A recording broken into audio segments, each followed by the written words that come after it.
حلال ہے جو موجوں کی زد میں آ کر ساحل سمندر پر آ جاتی ہے۔ آگے ذرا خیال کرنا، کہتے ہیں جمہور علماء نے اسی آیت سے سمندر کی مردہ مچھلیوں کا کھانا حلال قرار دیا ہے۔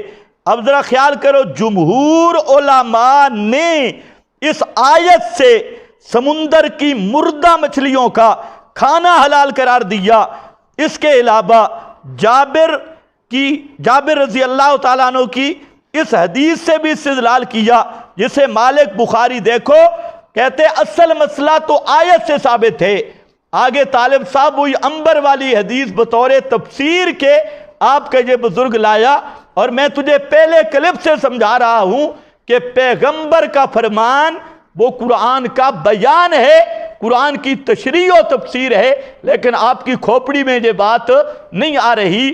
تو اب آپ فرمائیں، آپ کے یہ جتنے بزرگ ہیں جن کا میں نے یہ معنی پیش کیا، اور آپ کے معلومات کے اضافے کے لیے اور آپ کے ہاضمے کی درستی کے لیے یہ جو زبیر علی زئی کا حوالہ صفحہ 20 کا میں نے پیش کیا تھا پہلی تقریروں میں، کہ وہاں پر مولوی زبیر علی زئی صاحب، یہ کتاب ہے اور صفحہ نمبر اس کا 20 ہے، اس میں زبیر علی زئی صاحب فرماتے ہیں کہ اگر کوئی شخص قرآنی آیت سے استدلال کرتے ہوئے مردہ مچھلی، مردار سمندر کو حرام قرار دے تو یہ اس شخص کی حماقت ہی ہوگی۔ اب بتائیں، حماقت ہی ہوگی، تو اب فیصلہ کیجئے، آپ کے یہ اہل حدیث بزرگ یہ کافر ہیں یا آپ کافر ہیں؟ اب اس کا ذرا فیصلہ کر کے دیجئے۔ اس کے ساتھ اس پر تو میں آپ کو تفسیر کبیر اٹھائیں، اس میں بھی یہی ہے، تفسیر مدارک اٹھائیں، اس میں بھی یہی ہے، تفسیر البار محیط اٹھائیں، اس میں بھی یہی ہے، سراج منیر اٹھائیں، اس میں بھی یہی ہے، ابن ابی حاتم اٹھائیں، اس میں بھی یہی ہے، قرطبی اٹھائیں، اس میں بھی یہی ہے، ابن جریر جس کو آپ کے شیخ الکل فی الکل بالکل نے جس پہ اعتماد کیا، تفسیر ابن جریر میں، اس میں یہی معنی صحابہ کرام سے نقل کیا، تابعین سے نقل کیا، اور حضرت عبداللہ ابن عباس اور ابن عمر سے نقل کیا، حضرت ابو ہریرہ سے یہی معنی نقل کیا کہ طعام سے مراد قذفہ الماء الی الساحل میتن، کہ جس مردہ مچھلی کو سمندر نکال دے وہ بھی حلال ہے۔ تو یہ صحابہ کا معنی پیش کیا، اور اسی طریقہ سے آپ کے فتح البیان نواب صدیق حسن خان اہل حدیث عالم اسی معنی کو بیان کر کے آگے کہتے ہیں وَبِهِ قَالَ كَثِيرٌ مِّنَ الصَّحَابَةِ وَالتَّابِعِينَ، یہ معنی بے شمار بہت سارے صحابہ نے کیا ہے، بہت سارے تابعین نے کیا۔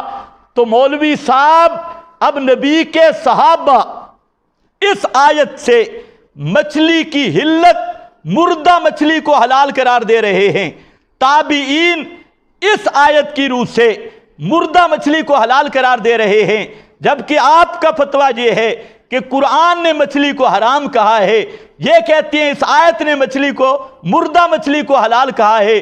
تو اب آپ کے فتویٰ کے مطابق آپ خود کافر اور مرتد ہیں، جس کا اصحاب رسول کی تفسیر پہ بھی اعتماد نہیں، پیغمبر کے صحابہ اور تابعین کی تفسیر پر بھی اعتماد نہیں۔ یہ فتح البیان ہے، اور آگے ذرا دیکھنا ہے صحابہ کون ہیں۔ فرماتے ہیں منہم ابو بکر وعمر وابن عمر، ان میں حضرت ابو بکر صدیق، حضرت عبداللہ ابن عمر اور حضرت عمر و ابو ایوب، حضرت ابو ایوب انصاری، یہ صحابہ کہتے ہیں کہ اس آیت کا معنی یہ ہے کہ مردہ مچھلی حلال ہے۔ طالب الرحمن صاحب تو کس کھیت میں بھاگ رہا ہے؟ صحابہ اس آیت کا معنی کیا کر رہے ہیں؟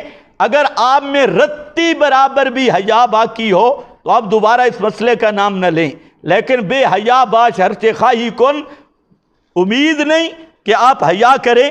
تفسیر ابن جریر میں یہ حضرت مجاہد سے، حضرت قتادہ سے اور تابعین سے موجود ہے، حضرت عبداللہ ابن عباس سے یہی موجود ہے، معالم التنزیل میں، تفسیر در منصور میں، حتیٰ کہ یہاں متعدد تفاسیر میں حضرت عبداللہ ابن عمر ان کا واقعہ موجود ہے کہ ان سے مسئلہ پوچھا گیا کہ قد القا فقال البحر قد القا ہیتانا کثیرتن، کہ سمندر نے بہت ساری مردہ مچھلیاں باہر پھینکی ہیں، کھانا چاہیے یا نہیں؟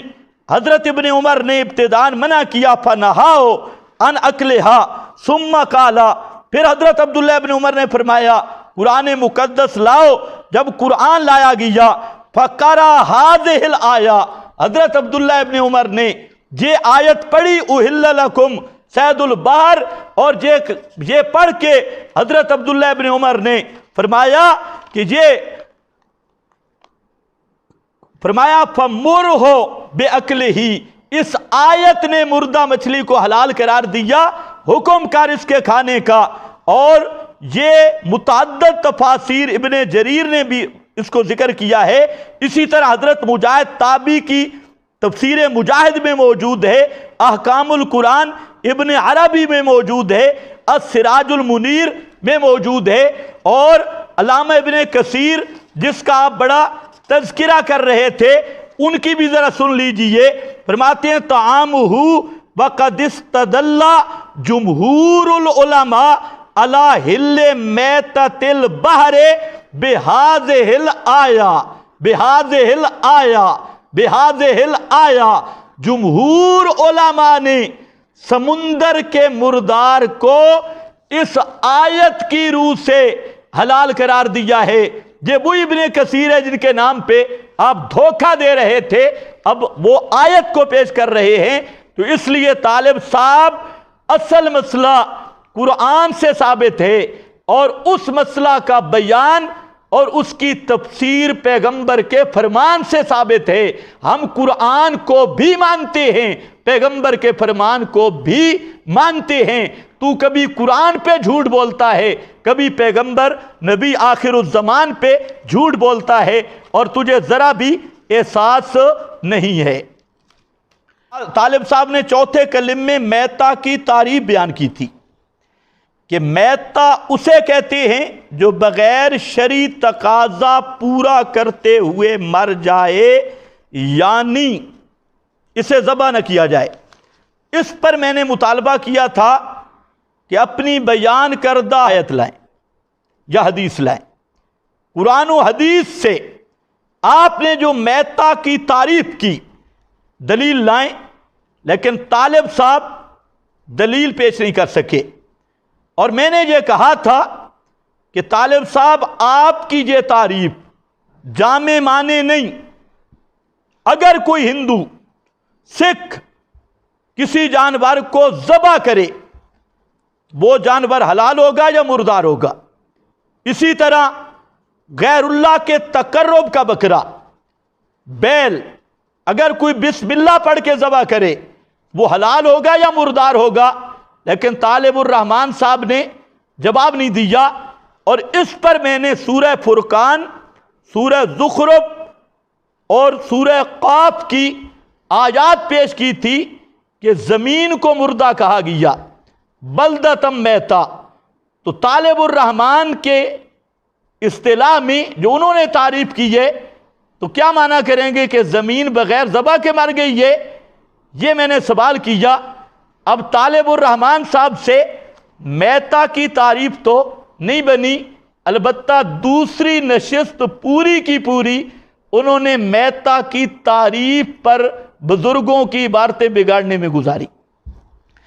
اور طالب صاحب نے جتنی عبارتیں پیش کی، انوار البیان سے، حقانی سے، معارف القرآن سے، اور اس تفسیر عثمانی سے، اور صوفی صاحب سے جتنی عبارتیں بھی پیش کی ہیں، اس میں طالب الرحمن صاحب نے ایک تو بہت بڑی جہالت کا ارتکاب کیا، اور یہ ابو جہل سے بھی بڑھ کے جہالت اور حماقت ہے کہ طالب الرحمن صاحب جو عبارتیں پیش کر رہے ہیں مفسرین کی وہ لغوی معنی پہ عبارتیں پیش کر رہے ہیں۔ مفسرین نے جہاں لغوی معنی بیان کیا تو طالب الرحمن صاحب اس کو تعریف سمجھ کے پیش کر رہے ہیں۔ طالب صاحب ماشاءاللہ زندہ باد، علم آپ جیسا ہونا چاہیے۔ خدا کے بندے، آپ کو لغوی معنی اور تعریف کا فرق بھی پتہ نہیں، اتنی بڑی جہالت، اور نام مناظروں کا لیتا ہے اور بڑے بڑے شیوخ کا نام لیتا ہے، اور آپ کے علم میں ابھی تک نہیں آیا کہ لغوی معنی اور تعریف میں بھی کوئی فرق ہے کہ نہیں، شرعی معنی اور لغوی معنی میں بھی کوئی فرق ہے کہ نہیں، یہ نہیں پتہ۔ آپ نے جتنی عبارتیں پیش کی ہیں سب عبارتیں وہ لغوی معنی کا بیان ہے، اور آپ نے لغوی معنی کو تعریف پر فٹ کر دیا اور اس کو تعریف سمجھ لیا۔ اللہ تعالیٰ آپ کو عقل بھی عطا کرے اور کم از کم یہ فرق سمجھنے کی اہلیت بھی عطا کرے۔ اب آپ کو میں مثال کے ساتھ سمجھاتا ہوں کہ لغوی معنی اور تعریف میں فرق ہوتا ہے، شرعی ہر اصطلاحی معنی لغوی میں فرق ہوتا ہے۔ مثال کے طور پر صلاۃ کا لغوی معنی تحریک الصلبین ہے، آپ سمجھ گئے ہوں گے چوتڑوں کو حرکت دینا، لغت میں یہ معنی ہے۔ اب طالب الرحمن اپنی تحریک صلبین کرے یا طالب الرحمن کی کوئی دوسرا تحریک الصلبین کرے، اور طالب الرحمن کہے کہ میں نے نماز ادا کر دی ہے اور ہماری با جماعت نماز ہو گئی ہے، تو سب کہیں گے طالب صاحب شرم کرو، وہ لغوی معنی ہے۔ اور جو نماز کی تعریف وہ ارکان مخصوصہ ہیں، ارکان مخصوصہ اوقات مخصوصہ میں خاص ہیئت پہ ادا کرنا، یہ نماز کی تعریف ہے۔ صرف تحریک صلبین اس سے نماز نہیں ہوتی، ورنہ تو طالب الرحمن صاحب جب رات کو گھر جاتی ہیں تو با جماعت گھر میں ان کی دونوں کی تحریک صلبین ہو جاتی ہے، تو طالب الرحمن صاحب ڈٹ جائے نہیں جی نہیں، لغت میں لکھا ہے یا یہ کافر ہے یا وہ کافر ہے، تو اب طالب الرحمن صاحب یہ مرزا قادیانی والی عادتیں چھوڑ دیں، پرویزیوں والی عادتیں چھوڑ دیں۔ مفسرین حضرات کی آپ نے وہ عبارتیں پیش کی جو لغوی معنی بیان کر رہی ہیں، اور میں نے آپ سے تعریف پوچھی تھی۔ اچھا ناراض نہ ہونا، آپ بتا دیں کہ شکاری کتا اگر خرگوش کو مارتا ہے، شکاری کتا کسی شکاری جانور کو مارتا ہے تو وہ حلال ہے یا حرام ہے؟ اب آپ کا کیا نظریہ، کیا عقیدہ ہے کہ شکاری کتا اس جانور کو ذبح کرتا ہے بسم اللہ کہہ کر، اور شرعی ذبح ہوتی ہے، حالانکہ وہ کتا اس کو ذبح نہیں کرتا اور قرآن کی روح سے وہ جانور حلال ہے، تو آپ کی پھر تعریف کہاں جائے گی؟ تو اس لیے خدا کا خوف کیجئے، کبھی تمہیں مستثنا اور تقابل کا علم نہیں، کبھی تمہیں لغوی معنی اور اصطلاحی معنی کا علم نہیں، اور اٹھے ہیں مناظرہ کرنے کے لیے اور ڈینگے آپ کی سنیں تو لگتا ہے کہ شیخ الاسلام آ گیا۔ اسی طریقہ سے ان عبارات پیش کرنے میں بھی آپ نے پھر خیانت کی ہے۔ تیسرا نمبر عرض کر رہا ہوں، مثلا مفتی شفیع صاحب کا حوالہ دیا، حالانکہ مفتی شفیع صاحب کی اصل عبارت، دونوں عبارتیں میں پیش کر چکا ہوں کہ جہاں انہوں نے میتہ کی تعریف کی ہے کہ اردو میں مردار کہتے ہیں، اس سے مراد وہ جانور ہے جس کے حلال ہونے کے لیے ادرو شرع ذبح کرنا ضروری ہے، یہ ہے تعریف مفتی صاحب کی۔ تو اب شکاری کتے والا جانور جو مر رہا ہے ادرو ذبح، اس کو ادرو شرع ذبح کرنا جیسے ضروری نہیں، اسی طرح مچھلی کو بھی ادرو شرع ذبح کرنا ضروری نہیں۔ وہ میتہ کا فرد نہیں تو مچھلی کیسے بن گیا؟ کچھ خوف خدا کیجئے، اور وہ مسئلہ بھی قرآن میں موجود ہے۔ اسی پر جیسے معارف والے نے لکھا، یہی لکھا امام راضی نے، مما یذبح، جس پر آپ کو بڑی تکلیف ہو رہی تھی، مما یذبح، اسی لیے یہ قید لگائی واجب الذبح ہونے والی قید، اور یہی تعریف کی ہے معالم التنزیل والے علامہ بغوی نے، والمیتۃ کل ما لم تدرک زکاتہ مما یذبح، یہ قید لگائی مما یذبح، کہ جن جانوروں کو ذبح کیا جانا ہے ان میں سے اگر کوئی بغیر ذبح کے مر جائے، اور تو قیامت تک ٹل لگائے ثابت نہیں کر سکتا کہ مچھلی کو شرعی طور پہ ذبح کیا جاتا ہے، شرعی طور پہ ذبح کرنا ضروری ہے۔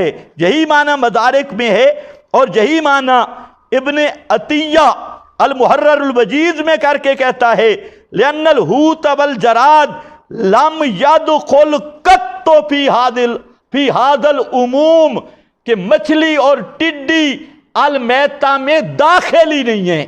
یہ ابن عطیہ نے المحرر الوجیز میں یہ میتہ کی تعریف میں لکھا، یہی بات امام قرطبی نے لکھی، اور سب مفسرین اسی بات کو لے رہے ہیں۔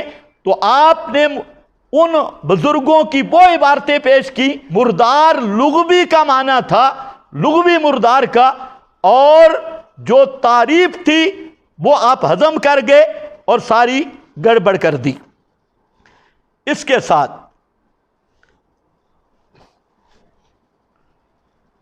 آپ نے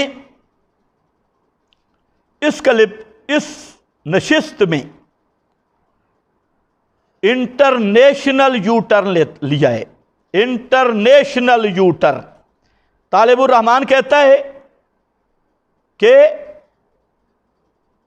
دعویٰ آپ کا تھا، میرا جواب دعویٰ تھا، دعویٰ آپ کا تھا، میرا جواب دعویٰ تھا۔ ماشاءاللہ، شاباش شاباش شاباش شاباش طالب الرحمن۔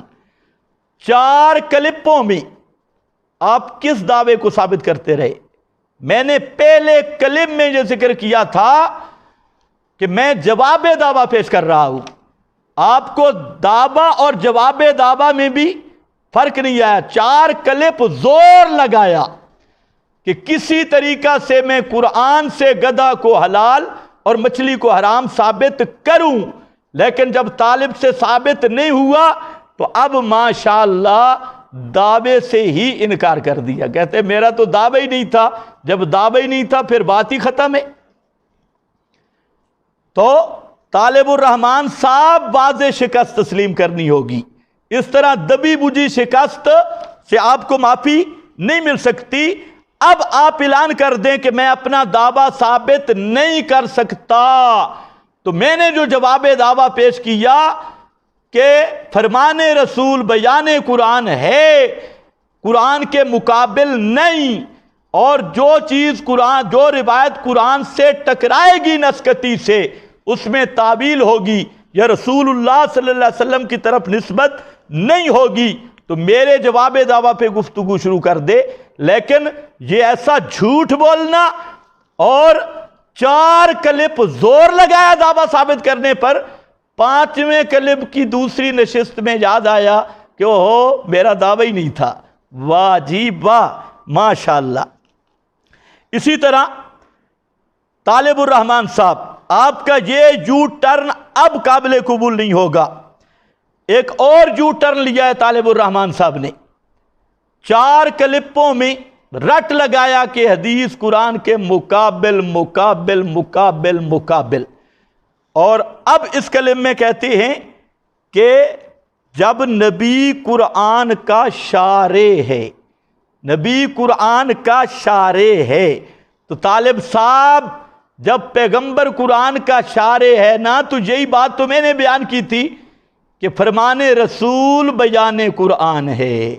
اب آپ بھی اسی جگہ پہ آئے، لیکن آئے جیسے فرعون غرقابی میں غرق ہو کر مجبوراً آیا، آپ بھی پھنس کر اب پھر اسی موڑ پہ آئے، تو ایمان باعث یہ قابل قبول نہیں ہوتا۔ کھل کے توبہ کیجئے۔ اور اب تک آپ نے اللہ رسول کا مقابلہ بنائے رکھا اور قرآن کو ناسبی خارجی شیعہ راویوں کے تابع بنانے کی کوشش کی، اور اب کہتے ہیں کہ جب کہ نبی قرآن کا شارع ہے تو سن لیں، اس بات کو بھی سمجھیں جب پیغمبر قرآن کا شارح ہے تو قرآن متن ہوا، حدیث شرح ہوئی۔ یہی بات میں نے جمعہ میں کی تھی، جس کا ایک ٹکڑا یہودیوں کی طرح آپ نے کاٹ کے لگایا ہوا ہے، اور ذرا ہمت کر اور وہ پورا 5-6 منٹ کا کلپ لگانا، وہ جمعے والی تقریر والا جو ہر آپ کے کلپ میں ایک ٹکڑا لگا ہے، اس میں نے یہی بیان کیا تھا کہ قرآن متن ہے، حدیث اس کی شرح ہے، ہر صحیح حدیث کا ماخذ قرآن مقدس ہے، سید الاستغفار وہ ماخوذ ہے دعائے یونس سے۔ یہی باتیں میں نے کی تھی، اور اسی سیاق میں میں نے کہا تھا قرآن سے بھی ثابت، حدیث سے بھی ثابت، اور اللہ کے فضل سے قرآن میں خبائث کی حرمت، طیبات کی حلت اور مچھلی پر دونوں ایتیں قرآن سے بھی ثابت کر دی۔ یہ ماخذ ہے، اور جن احادیث میں مچھلی کو حلال کہا گیا اور گدھے کو حرام کہا گیا وہ اسی آیت سے ماخوذ ہیں۔ یہی میں نے کہا تھا اور وہ پورا ہو گیا۔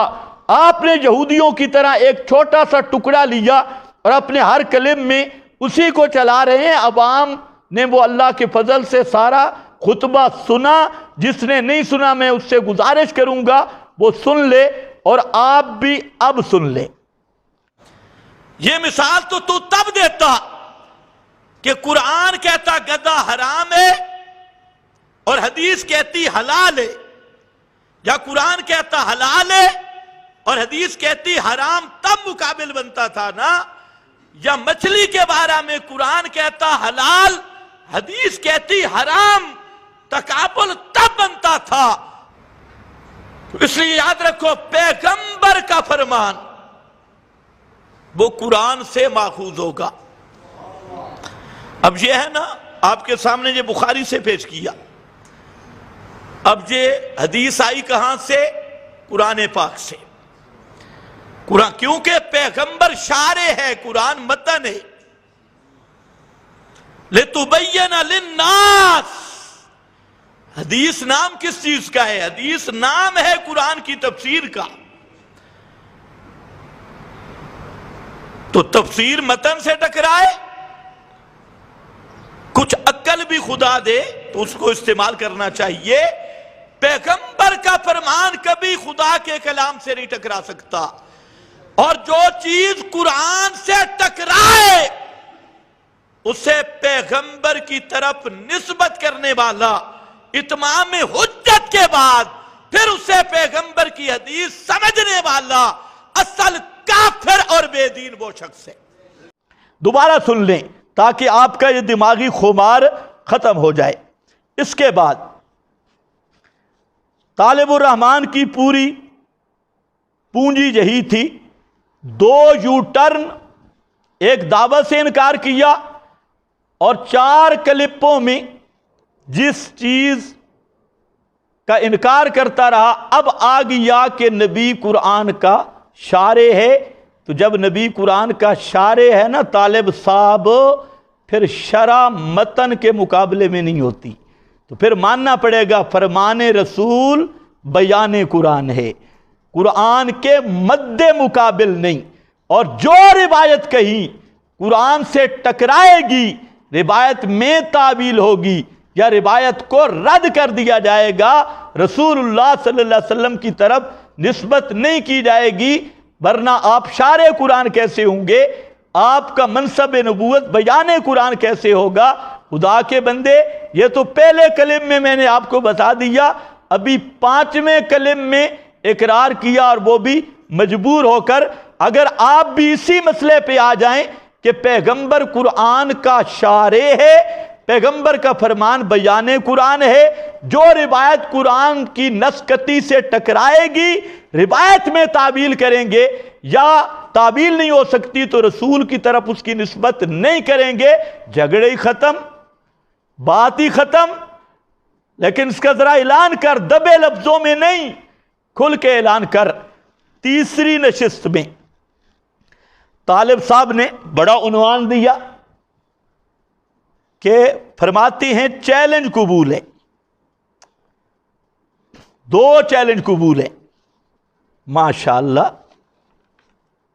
اور چیلنج اپنی طرف سے ایک بنا کے گھڑ لیا۔ طالب الرحمان صاحب سن لیجئے، اگر چیلنج قبول کرنے کی جرت ہے، جو میں نے چیلنج کیا تھا اس کو قبول کرے۔ میں نے چیلنج یہ کیا تھا کہ قرآن مقدس کی ایک آیت جس میں گدھا کو حلال اور مچھلی کو حرام کہا گیا، وہ آیت لائیں۔ یہ تھا میرا چیلنج۔ اب اس چیلنج کو قبول کرنا ہے تو جی بسم اللہ طے کر لیتے ہیں، اور یہ بات ذرا ذہن نشین رکھیں، ادھر ادھر کی باتیں آپ کرنے کی ضرورت نہیں، اپنی طرف سے کوئی چیلنج گھڑ کے بنانے کی ضرورت نہیں۔ یہ ہے میرا چیلنج، اور اس چیلنج پر آپ جب چاہیں مقدمات مقرر کریں، مقدمات طے کریں۔ کلپوں میں تو مناظرہ ہو چکا ہے اور آپ کی واضح شکست ہو چکی ہے۔ اگر آمنے سامنے اپنا ارمان پورا کرنا چاہتا ہے وہ بھی آپ کو موقع دیتا ہوں، لیکن تلبیس نہ کرو، دجل نہ کرو۔ اور دوسرا میرا چیلنج جو چل رہا تھا وہ یہ تھا کہ پہلے 3 کلپوں میں 20 باتوں کا جواب تجھ پہ قرض ہے، اور ان 18 روایتوں کا جواب، جن میں سے 13 میں نے پیش کی ہیں، 18 روایتوں کا جواب دینا تجھ پہ قرض ہے۔ یہ چیلنج قبول کرنا ہے، میں حاضر ہوں۔ جگہ غیر جانبدار ہوگی، وقت اور ساری مقدمات طے کر لیتے ہیں، بالواسطہ یا بلا واسطہ، جس طرح آپ کا حکم ہو۔ تو آمنے سامنے بھی یہ جھلکیاں لوگوں کو ذرا دکھا دے، تیرا پتہ چل جائے۔ لیکن آپ نے جو اپنی طرف سے وہ یہ شرط ہے جی وہ شرط ہے، اور کہتے ہیں خلف الامام پر بھی چیلنج قبول ہے، خلف الامام، لیکن اس کے لیے 3 شرطیں ہیں، 3 شرطیں۔ طالب صاحب خلف الامام کے بارے میں 3 باتیں سن لے۔ خلف الامام کا مسئلہ ہے مسلمانوں کا، فاتحہ خلف الامام کا۔ آپ جب تک واضح طور پہ توبہ نہیں کرتے اور قرآن مقدس کی دشمنی نہیں چھوڑتے تو آپ ہیں اپنے فتووں کے مطابق بھی کافر، قرآنی وعیدات کے مطابق بھی مرتد۔ تو پہلے توبہ کر، اور پھر فاتحہ خلف الامام پر جو میرا چیلنج تھا وہ یہ تھا کہ قرآن، بخاری، مسلم، ان 3 کتابوں میں سے مقتدی کا لفظ ہو کہ مقتدی فاتحہ نہ پڑھے، مقتدی کی نماز باطل ہے، جو تمہارا عقیدہ ہے، تمہارا نظریہ ہے، اس کی دلیل لانا تیرا کام ہے اور اس کا استقبال کرنا میرا کام ہے۔ لیکن یہ ہوگا اس وقت جب آپ توبہ کر کے مسلمان ہوں گے۔ جب تک آپ کافر اور مرتد رہیں گے اپنے فتووں کی روح سے بھی اور کتاب و سنت کی روح سے بھی، اس وقت تک خلف الامام پر آپ کو گفتگو کا حق نہیں ہے۔ آپ نے بڑی شرطیں لگائی ہیں دونوں چیلنجوں پر، فلانی شرط فلانی شرط۔ آپ نے بخاری نہیں پڑھی، سن ذرا بخاری۔ بخاری میں کیا ہے؟ اللہ کے رسول کا فرمان، من اشترط شرطا لیس فی کتاب اللہ فہو باطل۔ جو آدمی ایسی شرط لگائے جو قرآن میں موجود نہیں تو وہ شرط باطل ہے۔ طالب صاحب اب آپ نے جو یہ 3 شرطیں اور پہلے چیلنج کی شرط لگائی، اگر جرت ہے تو یہ شرائط قرآن سے ثابت کر، اور اگر قرآن سے ثابت نہیں کرتا تو پھر قرآن کا بھی منکر ہے۔ اور یہ بخاری شریف 2155 نمبر حدیث، اس کا بھی منکر ہے۔ اس کے ساتھ آخری گزارش یہ ہے، آپ نے امام المناظرین، سلطان المناظرین، حضرت علامہ محمد یونس صاحب نعمانی رحمت اللہ تعالی علیہ، ان کے نام لے کر بدتمیزی کی، اور آپ نے شیخ التفسیر الامام القاضی حضرت مولانا قاضی عصمت اللہ صاحب رحمت اللہ علیہ، ان پر آپ نے تبرہ کیا، اور دیگر حضرات پہ بھی آپ نے تبرہ کیا، اور آپ نے وزن بڑھانے کے لیے بات کی کہ قاضی صاحب عبارت نہیں پڑھ سکے۔ طالب صاحب ذرا ہوش میں آئیے، اور ایسے شٹل چھوڑنے سے اور جھوٹ بولنے سے آپ پرہیز کریں۔ آپ مجھے گالیاں بھی نکال لے تو آپ کی گالیوں کا جواب بھی ہمیں برداشت ہے، لیکن ان بزرگوں کے متعلق جو آپ نے زبان درازی کی، اب اس کے بعد آپ نے زبان درازی کی تو پھر آپ کا حشر دیکھنا۔ آپ کو معلوم نہیں وہ مناظرہ موجود ہے، قاضی عصمت اللہ رحمت اللہ تعالی علیہ جو وقت کے امام تھے، مفسر بھی محدث بھی، انہوں نے آپ کے دادا جان روپڑی کے چھکے چھڑا دیے۔ پنڈی گھیب کا مناظرہ، اور وہاں روپڑی صاحب پڑھ رہے ہیں علیحدہ تن علیحدہ تن۔ تو اس پر قاضی صاحب نے جب گرفت کی تو روپڑی صاحب رو پڑے اور روتی رہ گئے۔ اور اگر اس طرح لفظی گرفت پہ آؤں تو میں نے آپ کی ان 5 کلپوں میں 40 غلطیاں نوٹ کی ہیں، 40 اغلاط۔ اگر آپ کا ذوق ہو تو اگلے کلپ میں وہ 40 مسلسل پیش کر دوں تاکہ تیری عبارت دانی بھی پتہ چل جائے۔ باقی رہ گیا محاربی کا مناظرہ، پنڈی والا، راول پنڈی والا، وہ مناظرہ تو موجود ہے، میں نے سنا ہے۔ آپ نے جس انداز میں پیش کیا، ذرا آپ دوبارہ سنیں اور کچھ شرم کریں۔ کہاں علامہ یونس نعمانی، کہاں علامہ قاضی عصمت اللہ صاحب، اور ان کے مقابلے میں کہاں یہ طالب الرحمن پنڈی کی پدی، کیا پدی کا شوربہ۔ آپ کو بھول گیا ترنول کے مناظرہ میں آپ کو یہ نہیں آ رہا تھا کہ نص قطعی الثبوت کیا ہوتی ہے اور قطعی الدلالت کیا ہوتی ہے، اور آپ بار بار پڑھ رہے حدیث متواتر، یہ متواتر کیا ہوتی ہے، اور آپ نے وہاں پر آپ کو پیشاب آ گیا تھا، اور آپ کہہ رہے تھے جی میری کتابیں گھر رہ گئی ہیں لہذا بھی مناظرہ ختم کریں۔ یہ سب ویڈیو میں موجود نہیں، اور یہ سب لوگوں نے نہیں دیکھا۔ خامخواہ جھوٹ بول کر اپنا جھوٹا بکار بنانا چاہتی ہیں۔ تو اس لیے طالب صاحب، آپ کی علمی حیثیت بھی، آپ کی مناظرانہ صلاحیتیں بھی دنیا نے دیکھ لی ہیں۔